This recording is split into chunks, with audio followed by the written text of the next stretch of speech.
Hi, my name is Tim Schettelbauer, and I'm part of the algorithms R&D team.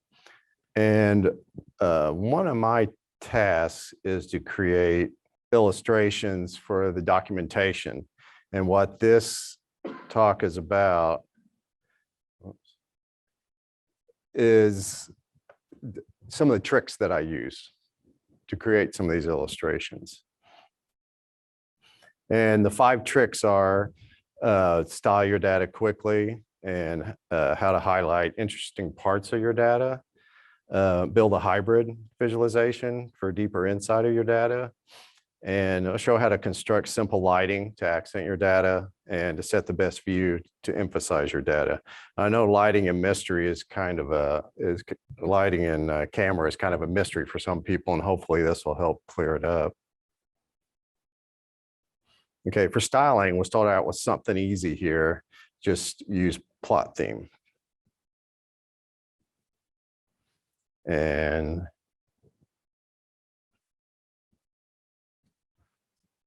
all you do is you type in plot theme and do the rule, and then you get a list of what's available. And you have these 8 base plot themes. And then if you click on this little arrow down at the bottom, you'll get several feature themes.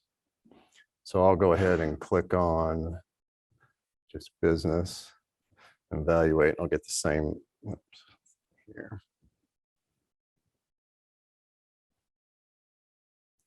And one thing you can do is you can combine themes. You can combine a base theme with a feature theme, and you can also add options. So what this is doing, you got the business theme like before, and then we added the wide theme, and then I'm changing the color to plot style, which is just using a color to add a 112.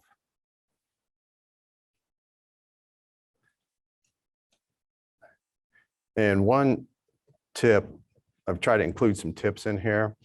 A lot of people wonder what's used in some of these plot themes. And if you use, with this little bit of code here, you can type in what the plot theme is and what the visualization is, and it'll give you a list of what is used. And you can kind of search through, and here's like the default plot style, and these are the colors used and the thickness and things like that.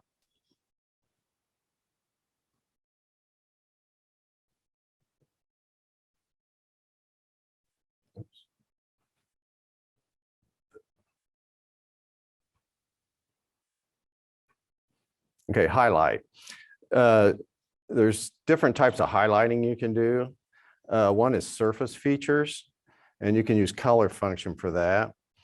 For this, you got to here's the color function, and I'm blending, and I'm using like at 0, I want it gray.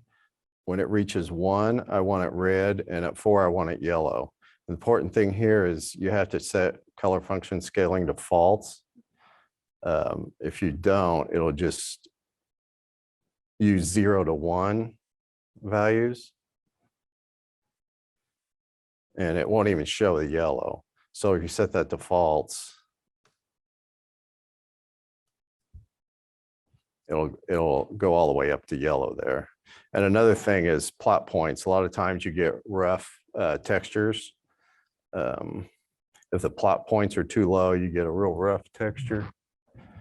But just by increasing it, you get a nice smooth texture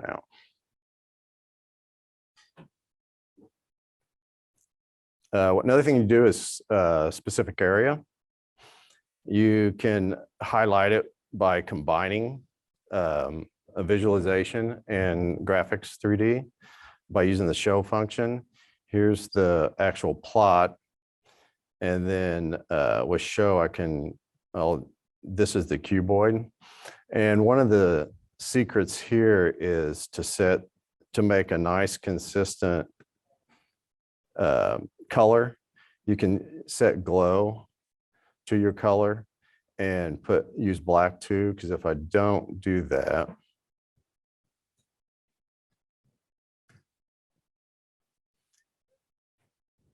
the light washes it out. But if you start to set black here, then it'll actually kind of knock the lighting out. It'll ignore it.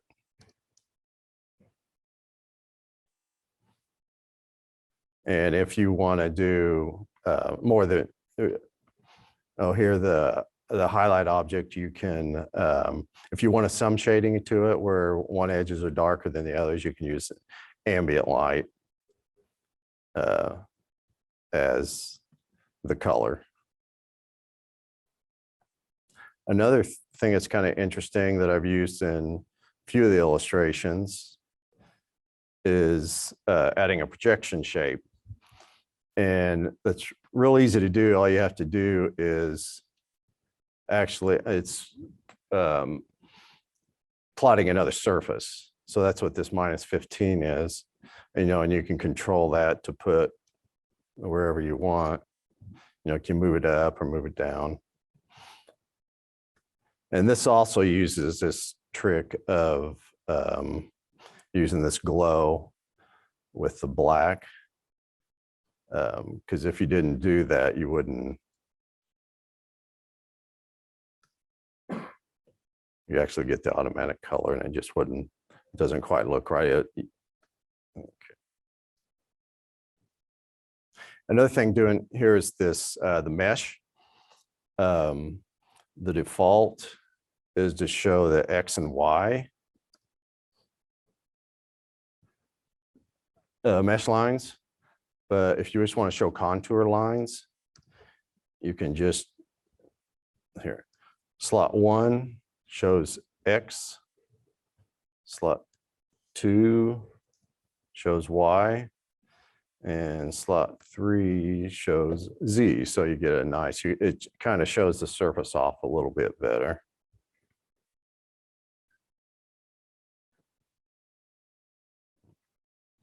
And here's a tip of just showing this glow color. Can you see it? Yeah. The first ball, the sphere at the very left is just a white sphere. If you give it a color, you still see the shading. But if you use glow, it just colors the shading. But if you add this black to it, then you get a nice solid color.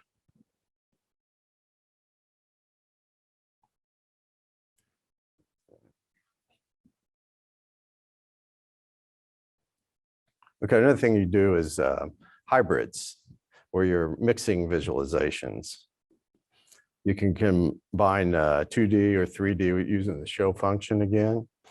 The show function options override anything that's in the visualizations or graphics. But if there are no options, like right here, I have, here's my first one. It's using 3D data. This is using 2D data. And so this is the 3D version of the top. It's this part here. And then the bottom part, I'm using just a contour plot, which is the 2D data. But one thing I have, since it's 2D, I need to add another coordinate to it, since it only has 2 coordinates, and that's what I'm doing right here. So it just.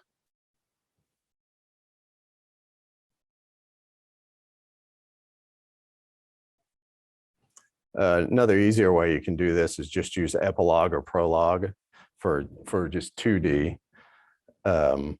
You start with your the main plot, which here is list line plot, and then I'm putting bar chart. Prologue renders them back, so it's putting it behind the line. But if you want it in the front, you could change that to this to epilogue, and then it would render in front of the line. And one thing about this is the graphics part. For whatever visualization is, these, when you like do bar chart, it returns graphics. And for this, you only want to use the first part of it, which you don't want all the options. You just want to use the graphic directives part of it.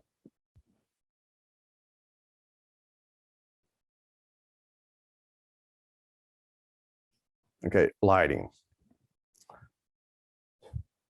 lighting sometimes I think confuses people. And one thing here, I'll go over lighting presets.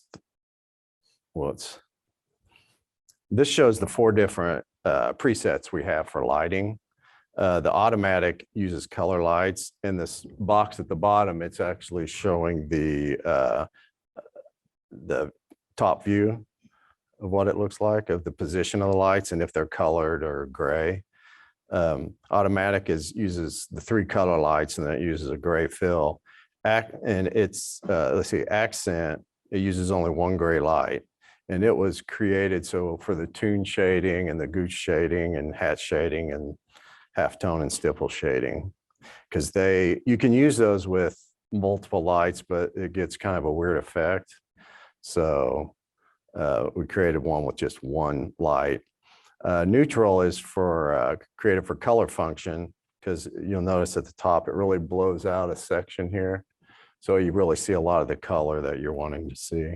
And then 3-point was one of the later ones where you have a key light and a fill light and a backlight.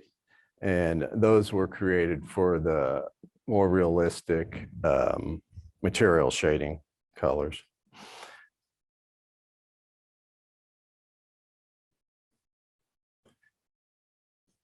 And for simple lighting, you just need to remember that ambient light controls the shading darkness. The directional light controls the shading direction. And then the specularity controls the actual highlight. Another thing is to use just gray lights. If you use color lights, then you got a problem with them blending with the colored surface. So if you just use gray, then you don't have to worry about that. And then your object will just show its color. And as far as the camera position, you use image scale, so it locks the light on with the camera. So if you rotate the object around, it stays in the same spot.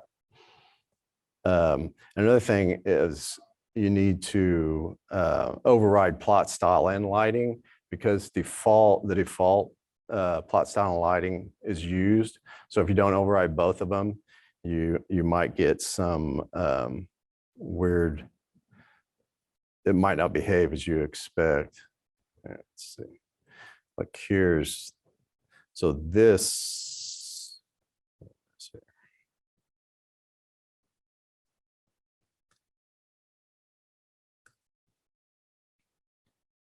this is you actually using the default lighting. So you actually see some extra color in there. So you need to override it to get, if you're actually wanting, like for this one, the pure, blue. And then if you're using multiple colors with that, you're using the same directive here, but you're feeding it a list of colors, which this is a list of color. It's the list of color data 106, and it's putting in this slot. So it's actually creating a list of this directive, but the lighting part is the same as what was up above. Now, color shading is kind of, it's a little brighter. And if you look underneath, it's not black. Like a lot of times the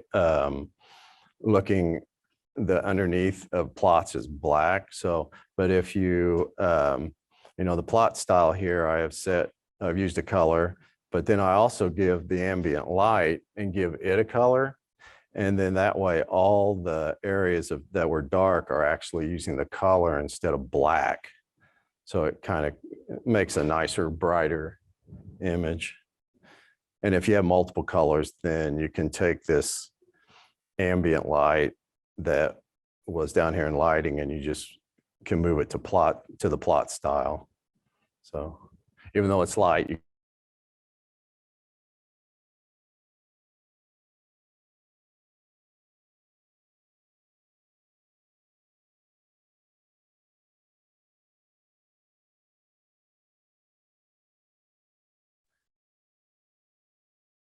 one easy way set perspective is kind of an interesting feature of when you're plotting. One way, once you get whatever view you want, all you have to do is multiply it and you will add perspective. So the lower this number is, the more perspective it will show. But if you go too far, it's actually going to zoom in on it. But if you want an orthographic view, which I use this quite a bit so you can visualize things much better.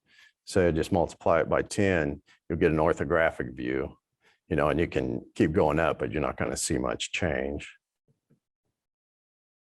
But there's the default. But if you want more, you can just multiply it like 0.6 and it's a little better. And another, to get your views, the easiest way to do it, instead of trying to figure out all the view functions, you can start with your graphic, and then you can just drag it to rotate it. To zoom, you command drag to zoom in and out, and then you can just shift drag, and that will pan it to wherever you want to go. And then once you get that, you can collect the options that it set automatically. And the way I'm doing this, you can just do options and it'll give you all the options. But if you just get the names for a few of them, it's much easier. So, and then you can just take this and copy it up here. And then you've got your view saved. So you don't have to sit there and figure out the view angle, viewpoint, and all that kind of stuff. But if you would like to play around with the view functions, I created a little manipulate here that kind of explains what each thing's doing. That all showing. This image on the left is the scene, but what you actually see in the window is this camera view. And what you can do, like view angle, we got the 6 functions on the left here. You can see what it's actually doing. If you notice this yellow, this is the window here, this yellow part. And then you can see that it's actually zooming it out, and then you can see what in the scene what it's actually doing. And you can go through all 6 functions. And the way I set this up, you can just show the thing you're interested in. Like here's this yellow rectangle is the view. It's got a couple arrows on it now since I got view center checked. And then if I increase, like the X value, it's going to go left. And if I increase the Y, it's going to go down. And view range, it automatically sets this when you're generally, but if you're messing with all these view functions, you probably have to set that yourself. And this kind of demonstrates how it starts to go into the object. And there's in the front and then the back, you can control it too. So if part of your image ever disappears, you can just like increase that to include so it shows your entire image. And the same way with view vector.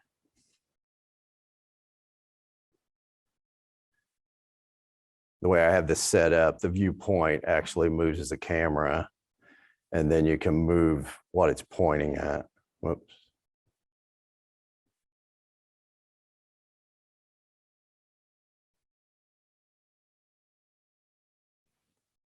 And one of the most difficult ones, I think, to visualize is the view vertical. And the view vertical is the reason I have this dark edge at the bottom, and it corresponds to the dark edge on this yellow rectangle. And you can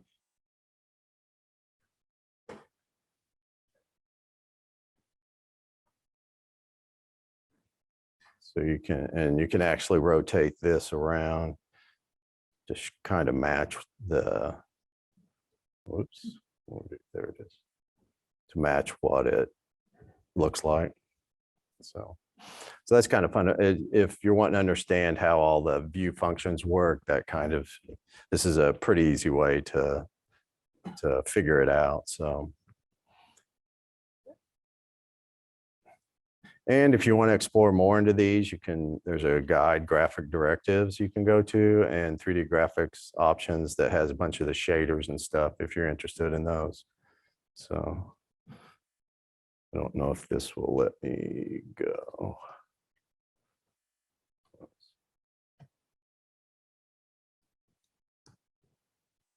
Yep.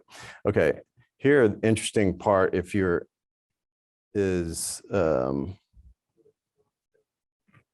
oh, it's not popping up. Okay.